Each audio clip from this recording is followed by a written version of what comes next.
देखते ही मैंने मेरी मम्मी को बताया कि आपकी बेटी आईएएस बन गई है और इनके तो खुशी से एकदम आंसू झलके। तब इनको मेरे पता लगा कि मेरी सिस्टर पहले भी तोड़ में बैठता तो पहले तो अच्छा रैंक लाएगी। रखना है और ये नहीं कि थोड़ी थोड़ी देर में आप भटक जाएं या किसी दिन आप डीमोटिवेट हो गए तो आपको ये लगे अब छोड़ देते हैं इसे, हमसे तो नहीं हो। आजकल का बच्चा सोशल मीडिया को सबसे ज्यादा उपयोग करी तो मम्मी पापा को ये बहुत बार सुनना पड़ा है कि आपके दो ही भाई हैं भाइयों को नहीं। और आज मैं गर्व के साथ कह सकती हूँ कि आज सारे गांव वाले क्या सारे प्रदेश वाले उनको ये कहते हैं कि बेटियां तो इनके जैसी होनी। 23-24 साल का हो गया ही शादी वगैरह करने की भी ते सोचेगा तो कोई बत्ती वाली जवाई ढूंढेगा के बत्ती वाला ढूंढना कि आप सपने बड़े देखिए, सपने बड़े देखने से कतराइए मत। ये पहले ही मत हार मान लीजिए कि हमसे तो इतनी बड़ी चीज नहीं हो पाएगी। मैंने दिल्ली जाके कोचिंग नहीं करी और यही मेरा सबसे बड़ा रीजन था कि वहां पे जाऊंगी तो वहां पे मुझे कौन संभालेगा, मेरा कौन ध्यान रखेगा।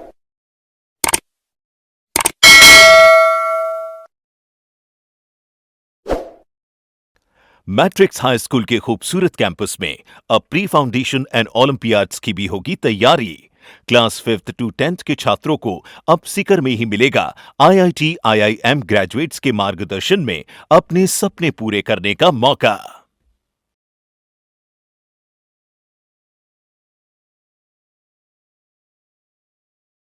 राम राम जी, मैं नितेश और ते देख रहे हो अपनी खबर। हाल फिलहाल आप पहुंचा नौलगढ़ तहसील के देवी प्रोग्राम में।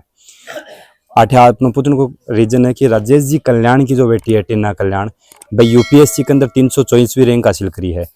वीडियो बहुत मोटिवेशनल वालों है, वीडियो को लास्ट तक बने रहो, शेयर जरूर कर दियो। सबसे पहले तो तना बहुत बहुत बधाई हो। थैंक यू, बहुत बहुत धन्यवाद। अब आप बात करा सिविल सर्विसेज की तो सबसे पहला सवाल मेरा यही है कि आप सिविल सर्विसेज नहीं क्यों चुन? जी, सिविल सर्विसेज को चुनने के पीछे जो मेरा मकसद था वो हमेशा से मेरे पापा मम्मी रहे हैं। उन्होंने बचपन से मुझे बताया है कि सिविल सर्विसेज क्या होती हैं, इसमें जाकर के आप कैसा काम कर सकते हैं और कितने सारे लोगों की लाइफ की उनकी जिंदगियों को बदल सकते हैं।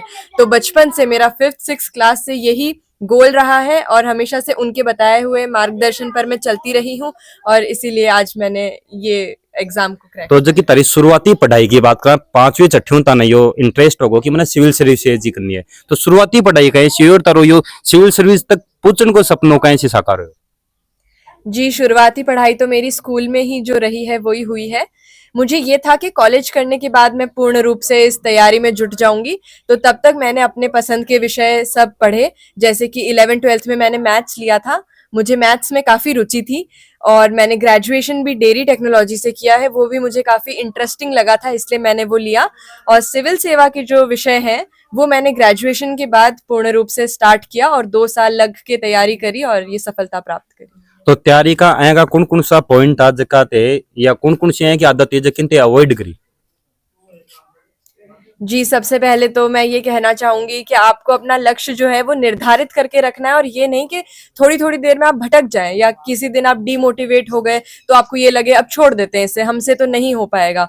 तो ये जो मेंटालिटी है ये सबसे पहले मैंने साइड रखी। मैंने ठान लिया था कि अगर अब मैंने सोचा है तो मैं ये करके ही अब उठूँगी यहाँ से और इसको पूरा जी-जान से इसके पीछे मेहनत करूँगी तो सफलता ज़रूर से मेरे पास आएगी। और दूसरी बात ये है कि मैंने एक टाइम टेबल मेरा फ़ॉलो किया था। मैं रोज 8 से 10 घंटे तो पढ़ती ही थी। जब एग्जाम नजदीक आ जाती थी तब थोड़े ज्यादा घंटे भी पढ़ाई करिए, तब तो गिनती भी नहीं रहती है कि कितने घंटे हो जाते हैं, 14-15 जितने भी हो पा रहे हैं।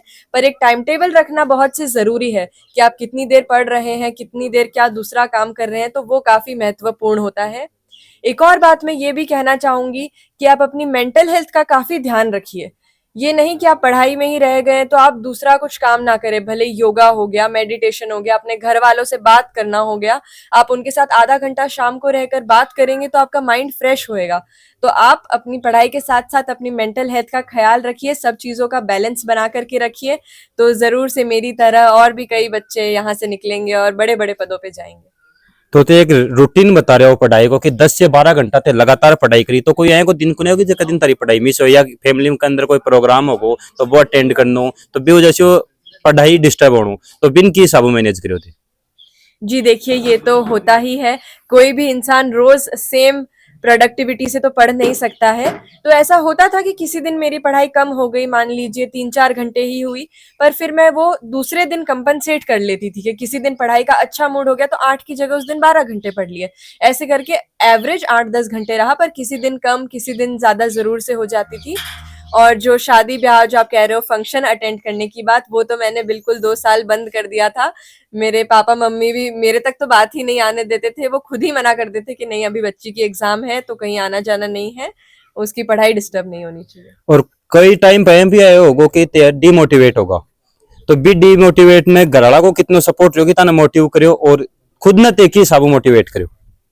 जी, जी, जैसे कि ये एग्ज़ाम इंडिया की टफ़ेस्ट एग्ज़ाम कहते हैं तो डीमोटिवेशन तो बिल्कुल आता ही है। बहुत सारे टाइम ऐसे हुए जब मुझे लगा कि ये तो बहुत डिफ़िकल्ट हो रहा है, क्या पता हो भी पाएगा या नहीं।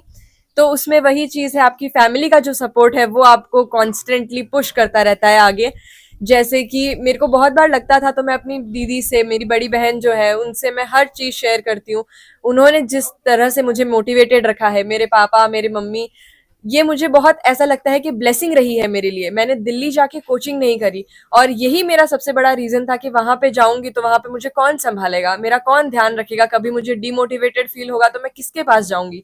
इसलिए मैंने फैसला लिया था कि मैं घर पे रहूँगी और देखिए घर पे रह के मेरे पापा, मम्मी और सब परिवार वालों की वजह से, उनके मोटिवेशन से, उनके सपोर्ट से आज मैंने ये मुकाम हासिल कर लिया है। सबसे ज्यादा सपोर्ट की करियो परिवार के अंदर? जी, मेरे लिए एक का नाम बताना तो ये बहुत ही मुश्किल है। सबका सबका इक्वल सपोर्ट है। मेरी मेहनत तो है पर जिनके पीछे सबके हाथ है जो दिखाई नहीं दे पाते हैं, सबका अपनी-अपनी तरह से अलग-अलग योगदान है। यहाँ तक कि मेरी दादी हैं, मेरे छोटे दादाजी, छोटी दादी, उन सबका, मेरे चाचा-चाची सब लोगों का इक्वल सपोर्ट रहा है। एक चीज कही जाए कि लड़की घरा को चूल्हो और चौक संभाला है, शादी के बाद में लड़की ने घर जाके काम ही करना पड़े, तो ते 10-15 घंटा लगातार पढ़ता तो ताना मम्मी परेशान कौन करे कि कोई काम सीख ले, कुछ और कर ले? नहीं, नहीं, बिल्कुल, मैं मेरी मम्मी को पूरा क्रेडिट देना चाहूँगी। इन्होंने कभी मुझसे कोई काम करवाया ही नहीं है। आज मैं 23 साल की हो गई, अभी 24 की हुई हूँ और मुझसे कभी कोई घर का काम नहीं कराया। सिर्फ़ ये बोला है, "बेटा तू पढ़ाई कर। आप पढ़ाई करो, आप अपना लक्ष्य पूरा करो, काम-वाम होते रहेंगे।" मैं जब गाँव में भी आती हूँ, तो मेरी चाचियाँ हैं, कभी उन्होंने मेरे को कोई काम नहीं करवाया है। सब यही बोलते हैं, "बेटा आप पढ़ाई करो, आप ये सब काम मत करो, आप अपना पढ़ाई पे ध्यान दो।" और एक आजकल का बच्चा सोशल मीडिया को सबसे ज्यादा उपयोग करी है, तो वह बच्चन क्यों कहना चाहोगा कि तेजा सोशल मीडिया में दूरी बना के रखनी चाहिए या नहीं बना के रखनी चाहिए? जी, मैंने तो मेरी प्रिपरेशन के दौरान सोशल मीडिया सब बंद कर दिया था, ना इंस्टाग्राम, फ़ेसबुक ये सब मैंने बिल्कुल कभी चलाया नहीं है, 2-3 साल जितनी भी टाइम मैंने पढ़ाई करी है। और मुझे लगता है ये आजकल तो एक डिस्ट्रैक्शन ही हो गया है, तो आप एक थोड़ी देर फ़ोन चलाने बैठेंगे और वो कब 1-2 घंटे निकल जाते हैं आपको पता नहीं लगेगा। तो मेरा तो यही कहना है, आप तैयारी कर रहे हैं तो लग के 1-2 साल तैयारी करिए, सोशल मीडिया से दूर रहिए और एक बार सिलेक्शन हो जाए फिर तो सोशल मीडिया चलाना ही है। मतलब तो यो कहना चाहो सोशल मीडिया पर अब तारो आईडी जरूर बनी जाएगी? जी, जी, अब मैंने बनाई है एक आईडी, ऐसे फेक आईडीज़ वगैरह ज़्यादा बन जाती हैं, तो इसलिए मैंने भी अपना अकाउंट बनाया है। तो मतलब अब भी सोशल मीडिया जो ते 2-3 साल में टाइम कुंदी ने वो टाइम अब जब तो भी ताना ट्रेनिंग पर जानो पली मिल लगो वो टाइम भी सोशल मीडिया ने देगा ते। जी, जी, ज़रूर से। अब काफ़ी अच्छा लग रहा है, जो इतना मान-सम्मान भी हुआ है, उस पे वीडियो वगैरह भी आते हैं, वो देख के काफ़ी अच्छा लगता है, तो अब मैं यूज़ कर रही हूँ सोशल मीडिया। जका दिन रिजल्ट आयो, जब सबसे पहले रिजल्ट कौन देखो था? जी, रिज़ल्ट सबसे पहले मैंने ही देखा था। मुझे पता था कि आज आने वाला है रिज़ल्ट, तो सुबह से ही वो बेचैनी हो रही थी, रिज़ल्ट कब आएगा, कब आएगा? मेरे पापा ऑफ़िस में थे, मेरी बहन भी ऑफ़िस में थी, मेरी माताजी खाना वगैरह बना के बस लेटी ही थी और इतने में रिज़ल्ट आ गया, तो मैंने ही चुपचाप खुद से अकेले से देख लिया। थोड़ी-सी उम्मीद तो थी मुझे कि मेरा लिस्ट में नाम ज़रूर से आ जाएगा, क्या रैंक आएगी वो तो नहीं पता था, पर ये ज़रूर विश्वास था कि मैंने पेपर अच्छा किया है, मैंने इंटरव्यू अच्छा दिया है, तो ज़रूर मेरा लिस्ट में तो नाम आएगा। तो रिजल्ट देखने के बाद में सबसे पहले देखी ने बताया कि मेरा सिलेक्शन हो चुका है। रिजल्ट देखते ही मैंने मेरी मम्मी को बताया कि आपकी बेटी आईएएस बन गई है और इनके तो खुशी से एकदम आंसू झलक गए थे, इन्होंने मुझे गले से लगा लिया। फिर मम्मी को बताने के बाद मैंने पापा को फ़ोन किया, मेरी बहन को फ़ोन किया, सभी गाँव वालों को फिर बताया। हाँ जी, राम राम जी। हाँ, मेरी जो सिस्टर है मेरे को पहले पता नहीं था कि यूपीएससी कर रही है। जब थोड़ा मेरा ये बांसवाड़े रहते थे तो उनको मैं इतना परिचय नहीं था कि ये कम आते थे, तो मैं भी दिल्ली रहता हूँ, वहाँ सर्विस करता हूँ, तो इन्हें पता लगा कि यूपीएससी में की तैयारी करनी है और तो दिल्ली गई थी मेरे पास इंटरव्यू दे, इनकी कोचिंग वगैरह वहाँ नहीं वो जो होती है कौन इन, तो वहाँ गए थे, तब इनको मेरे को पता लगा कि मेरी सिस्टर पहले भी तोड़ में बैठता तो पहले तो अच्छा रैंक लाएगी। और मेरे को इतनी खुशी हुई कि बहुत ज्यादा। खुशी तो देखो तारा चेहरा पर दिख रही है। राम जी, राम राम जी। पहले तो ताने बहुत बहुत बधाई हो, तारी भतीजी आईएएस बन गई। हाँ, तो जो ताने पतो चलो कतो के अच्छो लागो ताने, मन ये बहुत खुश होया। खुश होया कि अब तो बत्तियाली गाड़ी घरा होगी। बच्चा गाड़ी में वो बड़ा खुश है, हमारी बेटी आईएएस बन गई। तो अब आईएएस बन गई थे, आईएएस का चाची हो, सिन्नो गर्वों में फूल चुके हो तारो। तो अब आगे को जो 23-24 साल का हो गया ही, शादी वगैरह करने की भी ते सोचेगा, तो कोई बत्तियाली जवाई ढूंढेगा के? बच्चे वाले ढूंढना जो हमारी बेटी पसंद आसी जिसे ढूंढ ली से। मतलब कोई आईएएस ही ढूंढेगा बराबर कोई। हाँ, बस आगे की बात है, देखेंगा। हाँ जी, राम राम जी। राम राम जी। ते चाची जी लागोगे इनका? हाँ चाची, तो कती के खुशी हुई है अब तो भतीजी आईएएस बन गई। बहुत बहुत खुशी है, ये बहुत बहुत बहुत ही खुशी है। तो गांव में तो लाडू बांट दिया होगा पूरा में तो। वो लाडू बांट दिया। लाडू बांट दिया। तो अब बत्तियाली गाड़ी घर आओगी। हाँ, तो तारी भतीजी कई साल उतार कर अब सिलेक्शन हुआ बाद में कई साल घर आई है तार। अब 2 महीना बाद 2 महीना पली आई। और कोई बता रहे हैं कोई फंक्शन या अटेंड कुन करे, कोई ब्याह शादी होती है गांव में, कोई छोटा मोटा प्रोग्राम भी होता तो ये आता है या कोई नहीं आता? नहीं आता। नहीं आता। तो ते अन्य कदे खयो को नहीं गया तो के पढ़ाई का पीछे बढ़ रही है, कदे तो घरा कोई प्रोग्राम तो आया कर। नहीं, मैं मेरे को पढ़ाई कर ले तो बाद में आ जाएगी। अच्छा, यही कही कि अब भी पढ़ने को टाइम है, पढ़ाई कर फंक्शन अटेंड करना को टाइम घणो ही है। घणो ही है बस। हाँ जी, हमारे चैनल के माध्यम दर्शकों ते की साबु मोटिवेट करना चाहोगा कि बा आपका लक्ष्य की प्राप्ति के लिए क्या करना चाहिए? जी, सबसे पहले तो मैं सबको यही कहना चाहूंगी कि आप सपने बड़े देखिए, सपने बड़े देखने से कतराइए मत। ये पहले ही मत हार मान लीजिए कि हमसे तो इतनी बड़ी चीज नहीं हो पाएगी। अपने सपने बड़े रखिए, फिर उसके लिए अपने लक्ष्य को प्राप्त करने के लिए छोटे छोटे गोल्स बनाइए कि आज मुझे ये करना है, कल मैं इतना पढ़ूंगी या पढ़ूंगा, परसों इतना करूंगा। धीरे धीरे छोटे छोटे गोल्स रख के आप जो बड़ी अपना लक्ष्य है वो जरूर से प्राप्त करेंगे। तो आप अपना लक्ष्य निर्धारित कीजिए। और आपके माध्यम से मैं एक और बात ये कहना चाहूंगी, मेरे जो भाई बहन है, भाइयों को तो बोलूंगी ही, पर स्पेशली मेरी बहनों को कहना चाहूंगी कि लड़कियां किसी से कम नहीं है। आप लोग ठान लोगे तो आप जरूर जरूर से सफलता प्राप्त करोगे। तो आप सब मेहनत करिए और मैं चाहूंगी कि मेरी बहनें और भी ऊंचे ऊंचे पदों पे पहुंचे।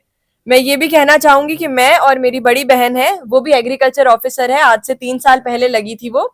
तो मेरी मम्मी पापा को ये बहुत बार सुनना पड़ा है कि आपके 2 ही भाई हैं, भाइयों को नहीं। और आज मैं गर्व के साथ कह सकती हूँ कि आज सारे गांव वाले, क्या सारे प्रदेश वाले उनको ये कहते हैं कि बेटियां तो इनके जैसी होनी चाहिए। तो बेटा बेटी में कोई फर्क नहीं है और मैं चाहूंगी कि सारी बेटियां बहुत ऊंचे ऊंचे पदों पे पहुंचे। वीडियो देखने के बाद में तारीख राय है कमेंट बॉक्स में जरूर बताओगा। तब तक मिलना अगली खबर के साथ। राम राम जी।